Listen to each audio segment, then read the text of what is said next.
Hello అండి, ఎలా ఉన్నారు? నేను బాగున్నాను. మీరు కూడా బాగుండాలని మనస్ఫూర్తిగా కోరుకుంటున్నానండి. ఈరోజు మన వంట అటుకులు ఉప్మా అండి.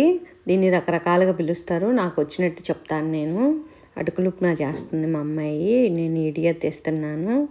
ఇది ఫస్ట్ ఉల్లిపాయలు, పచ్చిమిరపకాయలు అన్నీ కట్ చేయించుకుందండి. అన్నీ కట్ చేసి పక్కన పెట్టాము. పెనం పెట్టి ఆయిల్ పోసి ఆయిల్లో శనగగుండ్లు వేసిందండి. శనగగుండ్లు, పచ్చెనగపప్పు వేసింది. ఆ లోపల అటుకుల్ని కడిగి పెట్టుకుందండి. కడిగింది, బాగా కడిగి పక్కన పెట్టుకుంది. అయితే పిండకూడదంట అటుకులు, అది అలానే నీళ్ళతో అట్ట ఉండి పక్కన వడబడిపోతే చాలంటండి. ఇదే ఇలా చూడండి, కొంచెం తర్వాత గింజలు వేసుకోకుండా ఆవాలు మాత్రమే వేసిందండి. ఆవాలు, పచ్చెనగపప్పు, శనగగుండ్లు వేసి బాగా వేపింది. కట్ చేసి పెట్టుకున్న ఉల్లిపాయలు ఉన్నాయి కదండి,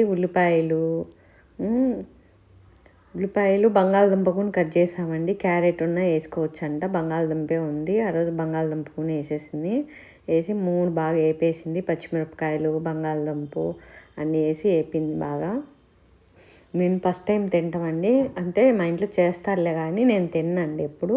కానీ నిమ్మకాయ పిండుకొని తింటే సూపర్గా ఉందండి, చాలా బాగా నచ్చింది నాకు. కొని అంతే వేపేసేసుకొని బాగా వేగిన తర్వాత చూడండి, వేపడం కూడా ఐలో పెట్టి ఆపలేదండి, కొంచెం సిమ్లో పెట్టి వేపింది యాగాలని. సాల్ట్ వేసింది తగినంత.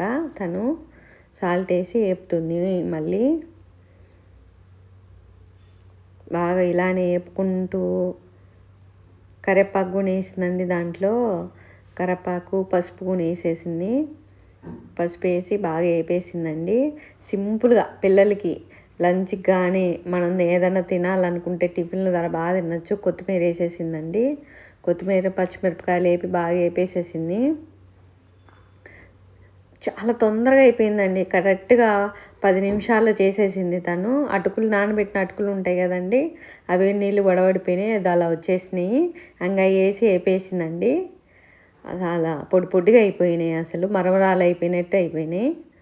అలా వేసేసింది. పసుపు వేసినాక తగినంత ఉప్పు వేసి బాగా కలిపిందండి సిమ్లో పెట్టి. చాలాసేపు బాగా అట్లా వేపింది.